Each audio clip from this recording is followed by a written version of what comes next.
Hey there, today I'm doing another one of the 100 landscape challenge that I started.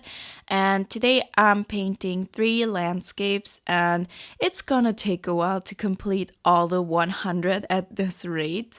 But I just decided not to put so many videos or paintings in one video because it just would be either super long or so fast that you can't even see the painting anymore, and it's just so much footage and just so hard to edit if you have so much footage.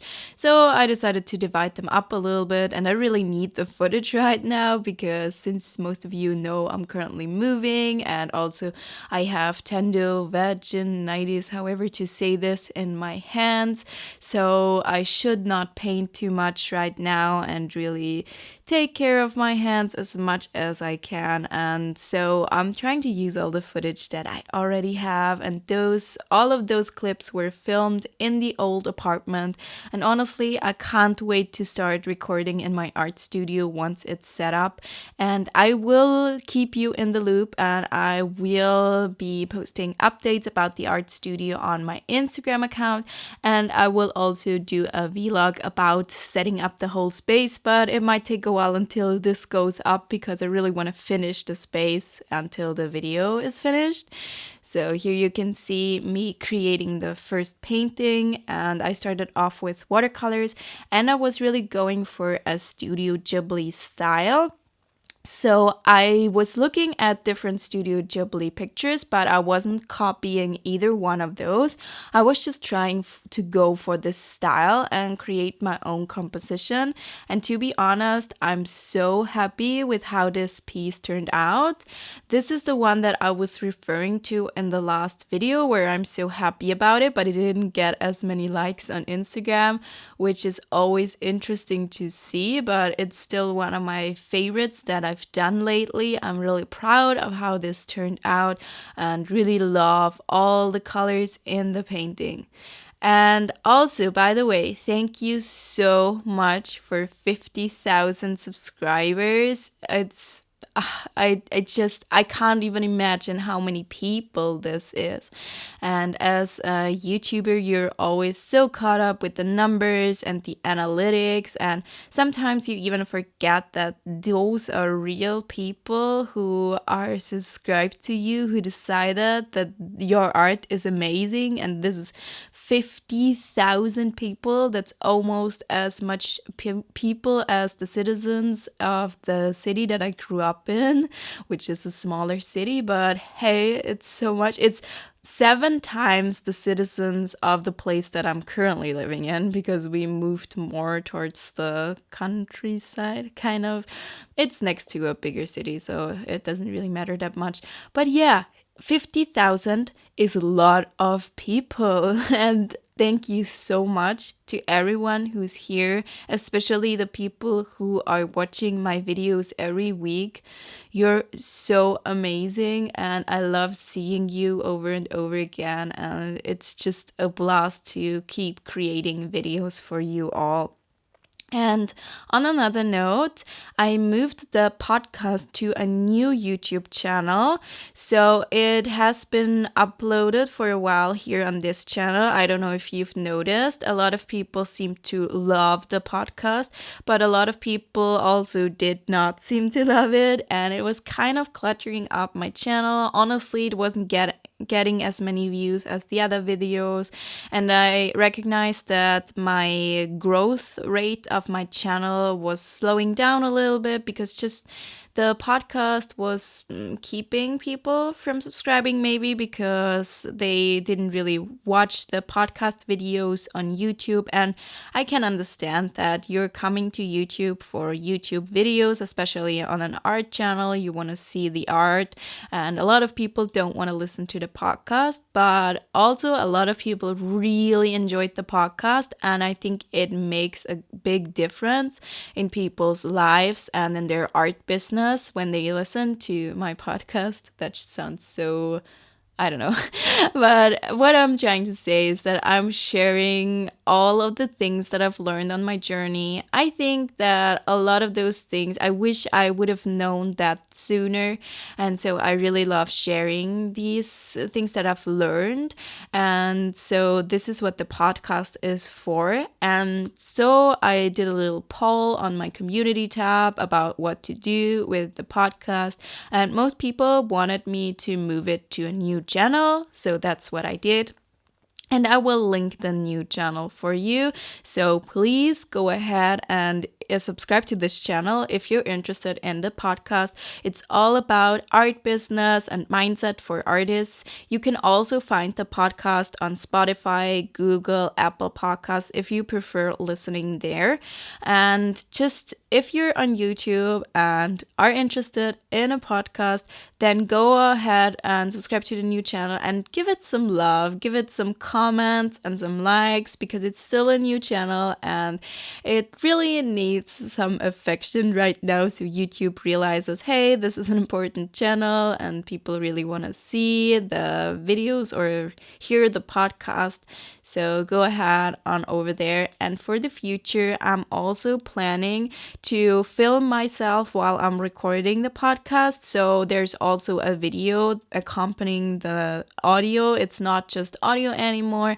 And this will probably happen somewhere at the end of May, probably, because by then my art studio will be set up. And also another big thing that happened is that I just quit my full-time job. I work as a graphic designer in marketing, and some of you who've already seen my last vlog will know what I do there, or just a portion of the things that I did there or do there. And I'll still be there until the end of May. And then I will have much more time for my business. And this is so exciting and so terrifying at the same time. But honestly, I've been working towards this for 3 years. And it's about time that this thing is starting to pay my bills. And I'm coaching other artists on how to build their business. And I feel so much more confident in doing this now that I've quit my full-time job. I know that I would be able to coach people otherwise as well, and there's no shame in coaching people when you're not doing it full-time yet. Absolutely not. You can still coach people.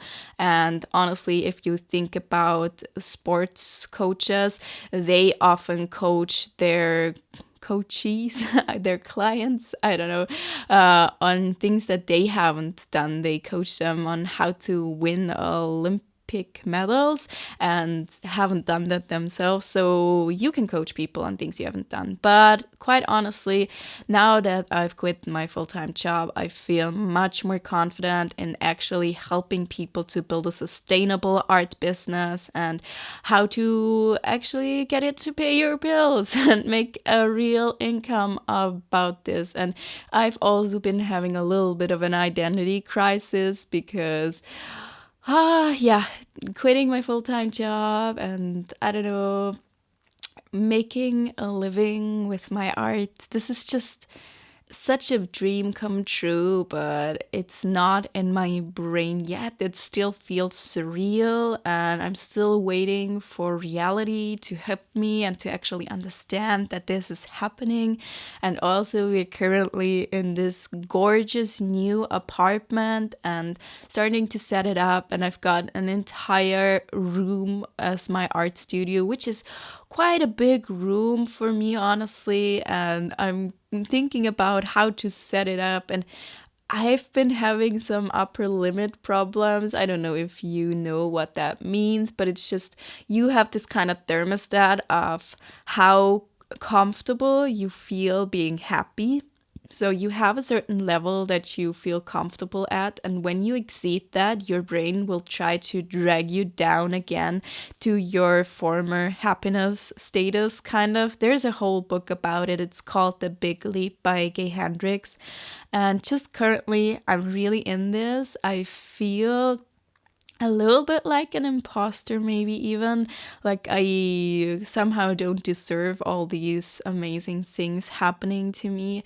I know that's ridiculous, and my girlfriend always reminds me that I've been working so hard towards this and that I really deserve it, but it still has to reach my mind so that I will start to understand this.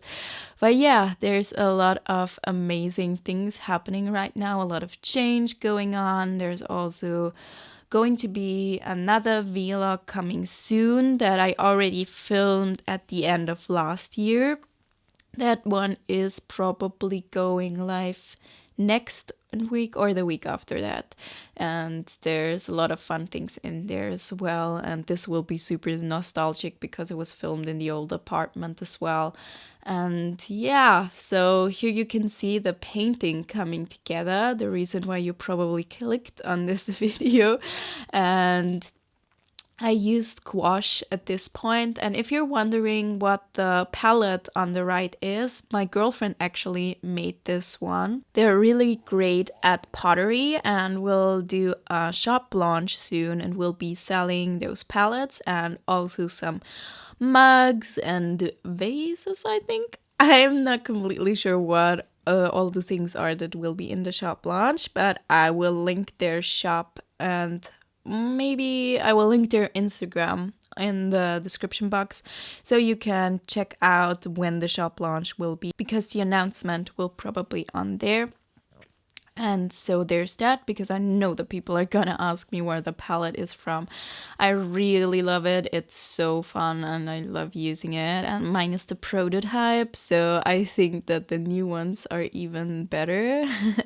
I just got the very first one and I feel very special for that. And yeah, so I'm adding in even more details with gouache, and I was using Stella synthetic brushes at this point. For the bigger areas, I love to use a Da Vinci Casaneo brush, and for the details, especially with gouache, I love to use synthetic brushes, and I've been really enjoying the Stella ones lately because I can link them for you most of the time. They're available on the US Amazon. So here I removed the tape, which is always so satisfying, and I love how this landscape turned out. I need to find a frame for it because I really want to hang it on my wall, and those colors and the flowers, they just make me so happy. And here's the first finished piece, and in this video was really going all in with all the footage. Here's the transition to the next page spread. Now we're working in my watercolor sketchbook. It's a moleskin watercolor sketchbook, and I was even lighting a candle on camera for y'all. I'm really trying to improve my videos, and here now the colors are off in this clip. I'm sure you wouldn't even have recognized if I wouldn't have told you, but now I did, so you can see it, maybe, but it's not too bad. I still need to figure out the white balance with my studio light, because I prefer to film with the synthetic studio light, actually, because when you film with daylight, it often changes and you have clouds and they're moving, and if you're doing a time lapse, you can really see the light dark at the end, and it's so distracting to watch it afterwards. And if you have synthetic light, then that doesn't happen, but also the synthetic light just throws off the white balance of the camera. And I have no idea why I'm telling you this. I don't know if you even care about this, but that's just the things that go on in my mind when I watch this footage. And with this painting, I wanted to go more for a natural look with more natural colors compared to the last painting, where it was more about this dreamy kind of landscape with very bright colors.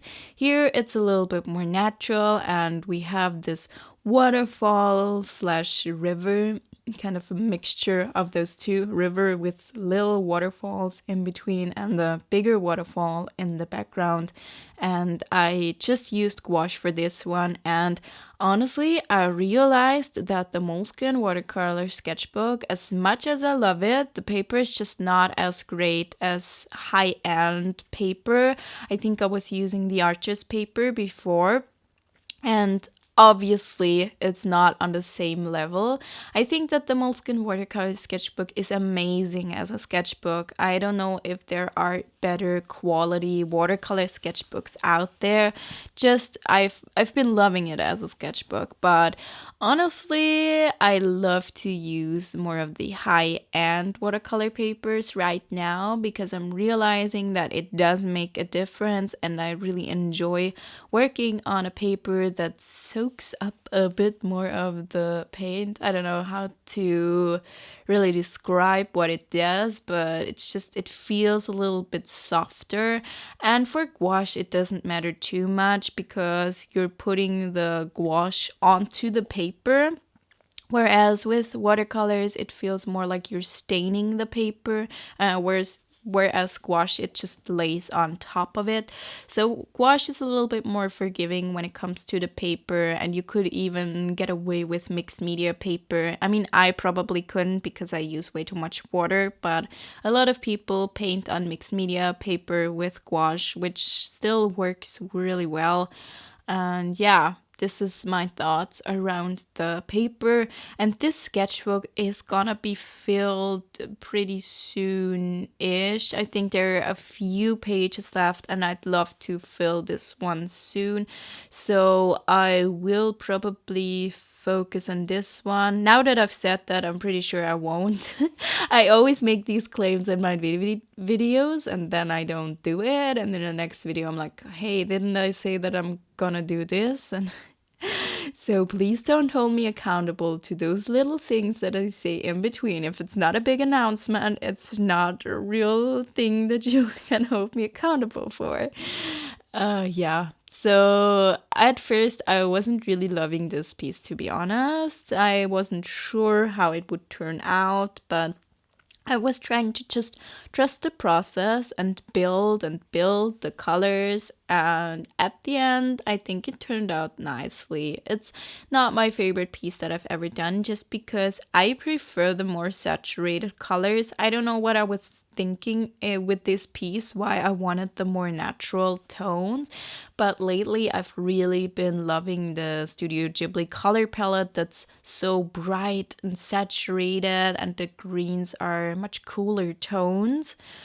So I don't know why I did this, but I think it looks good. It's good enough. And here you can see that I'm sketching the next piece, and it's a very similar setting. We also have a river and waterfall. Did I do a waterfall here? I think so, yeah. And we also have a bridge. Yeah, here's the waterfall. We have a bridge in the foreground. We have some flowers there. And at first, I wanted to do this with watercolors and just do watercolors. But then I realized that I needed gouache for this as well. It needed a little bit more depth. I don't know. Gouache is probably the worst medium to use for depth because it has a very low saturation. But quite honestly, I needed to add more details that overlap. And if you want to go from dark to light, you can't really do that with watercolors. With watercolors you have to work from light to dark, and I wanted to do the flowers and all the little details with gouache. At first here you can see that I was trying to paint around it because I was really committed to make this work with watercolors only. I don't know why, but I tried to do that, but I kind of gave up on that idea. But in the end, I think it turned out nicely. I think that the two pieces, they go well together, and I'm only slightly annoyed that you can see my face and my nose in some of those clips. I don't know why I was bending over so much, but apparently I'm not the only YouTuber who has this problem. Because yesterday I watched another YouTuber's video and she was really complaining about this as well. And I'm pretty sure we are our own worst critics, and the people watching don't even care. But for me, it's slightly distracting and annoying when you can see my face in those videos where you're not supposed to see it. But those are just the little things that annoy us creators. And now you can see it now that I've pointed it out, but otherwise you might not even have realized it. And yeah, I did the trees here, and for some reason the black color didn't really dry, or it dried, but it had this shiny texture on top of it. You can see it a little bit here, and later on I went over it again to get rid of this.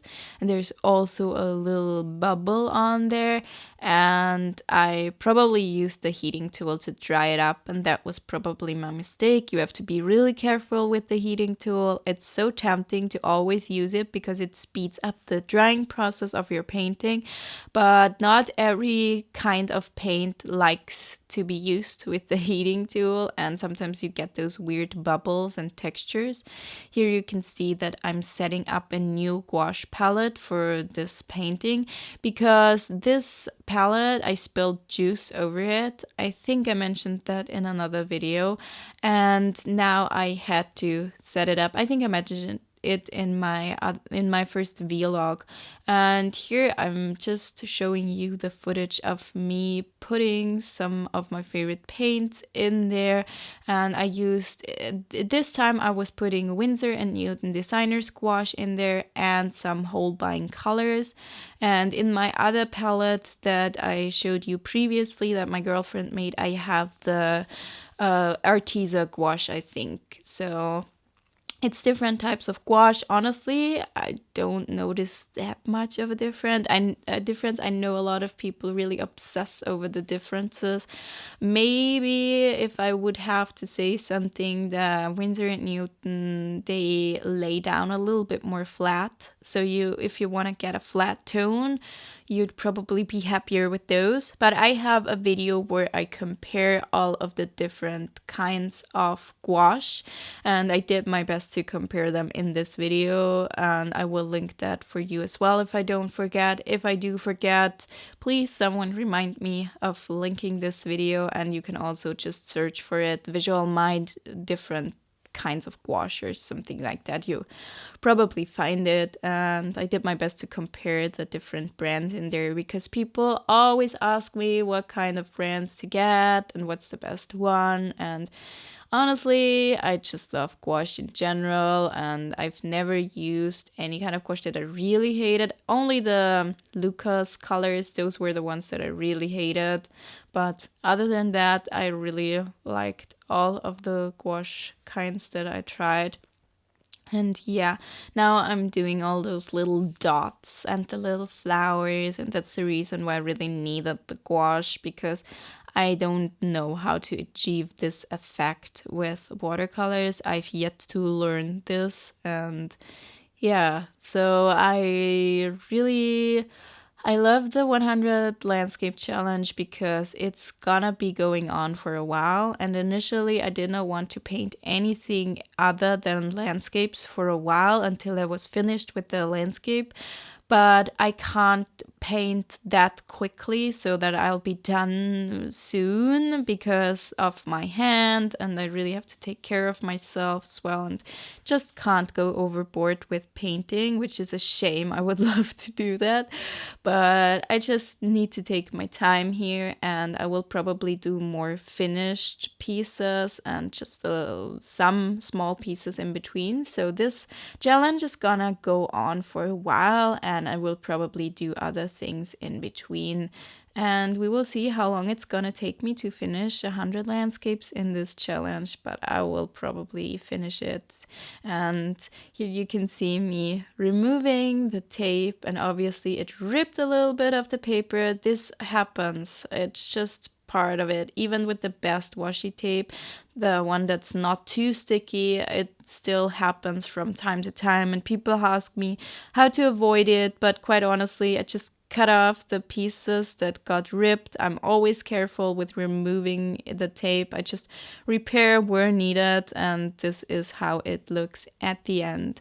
And I really hope that you enjoyed this video. Like I said, please check out my new podcast YouTube channel, and if you like this video, give it a thumbs up. If you have any questions, comment down below, and I'll see you next time. Goodbye.